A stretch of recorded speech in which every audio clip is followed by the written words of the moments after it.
How's it going, my Pixel fanatics? And then today I'm going to be discussing how the Google Pixel 9a is doing on Evolution X 11.4.2, a custom ROM that has some goodies involved in it.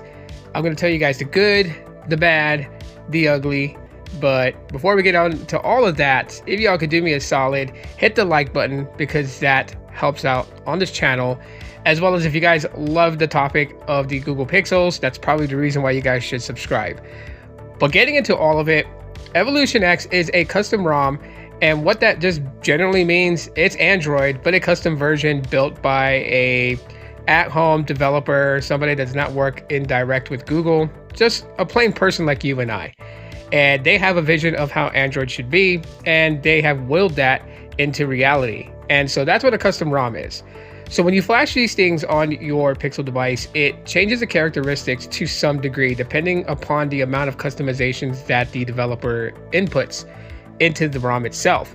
And with Evolution X, it has quite a bit of customization that you're able to do on various different Android devices. But this one, for the Pixel 9a, just telling you guys what it has. So for the most part, this is Android 16 based. So right now, the version that this phone is on is 11.4.1, where there's other Android devices like the Nothing Phone 1 that has 11.4.2. So you have lots of customizations, lock screen, the clock widgets and stuff. There's a bit additional ones that you don't find in stock Android. And so you have the pleasure of setting those as your clock on your lock screen. And it just, gives it a bit personality. That's really what all this is about, is just making Android your own. And you're given those tools with this ROM in itself. Software, performance is just really good. I gotta say that there's not any issues that I've run into if you were to wonder the stability of it. It's very stable. I don't see any services crash. I don't see system crashes.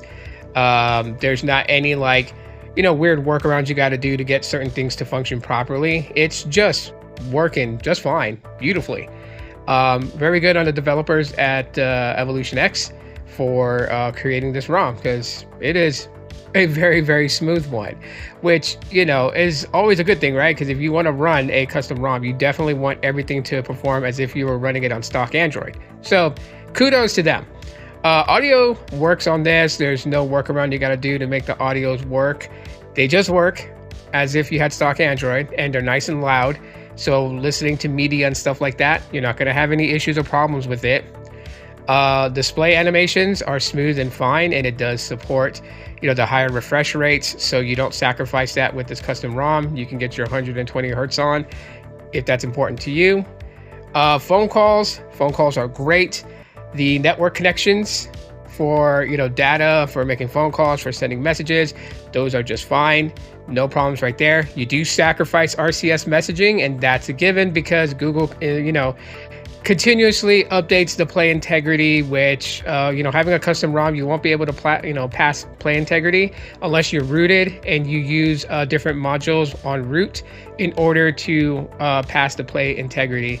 So, there are workarounds, and plus too, most people use, things like WhatsApp and Facebook Messenger and Google Chat, etc. So you're good there. But video calling works, so no problems with Google Meets. You'll be able to make video calls and such from there. And then, of course, 5G connectivity, you're not going to have any issues there. It's not like it's not able to connect to certain bands here in the United States where you would lose out on connectivity. So battery life is still awesome on this. It was a battery beast before on custom Android, not custom, but stock Android. Custom Android, Evolution X, battery is totally A-okay. So I gotta tell you guys, having basically no worries about this custom ROM at all whatsoever. It performs great, does well, nothing's broken on it. The only thing is that on certain other Android devices, they have a bit more customizations, the biometric sensor, and we lack that on this one with the Pixel 9a, but that's not a deal breaker, obviously. This phone is all types of good, and yeah, I recommend it.